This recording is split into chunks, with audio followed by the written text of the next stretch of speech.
Well, title update 9 has dropped and the recalibration station for exotics has been added back again into the game, where you can recalibrate your stats, or I guess a better way to say it, where you can re-roll your stats on your exotics. And so I'm going to put a quick video out here to explain how to do that in the game.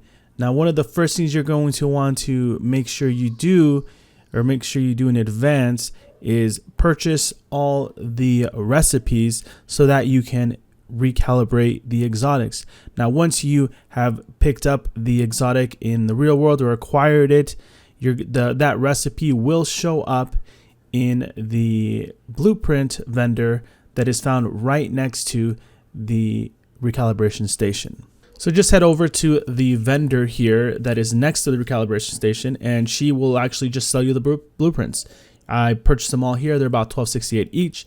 Once you purchase them all, then you will be able to go into the recalibration station and then finally just start re-rolling and hoping on RNG. Now, at the very bottom, you're going to see the option to re-roll, reconfigure these exotics. Over on the right side of the screen right now, you're going to see the requirements for re-rolling or recalibrating an exotic. It's some steel, titanium, receiver components. The most important part is the exotic components. Every time you deconstruct an exotic, you're going to get one exotic component. Now, make sure that you are aware that the cap is 20 exotic components at any time. You can only carry the maximum of 20. So if you're sitting at 19 and you deconstruct 3 or 4 exotics at one time, you're only going to get one exotic component. So make sure you're aware of the cap where it's at before you start deconstructing all your exotics. It is also important to mention that through this same method is how you upgrade an exotic to level 40. If you have the materials and everything like that, it's pretty straightforward. You're going to put the item into the recalibration station, and you're going to hold X or whatever it is on console, and you're going to recalibrate it. Here on my first roll, I get a pretty decent roll here, low damage to target out of cover. So I decided to put it back in the station, and you can do this as long as you have materials. You can keep re-rolling, recalibrating the exotic. Now, you're going to notice here on this one is that when I do this one, it actually rolls pretty decent.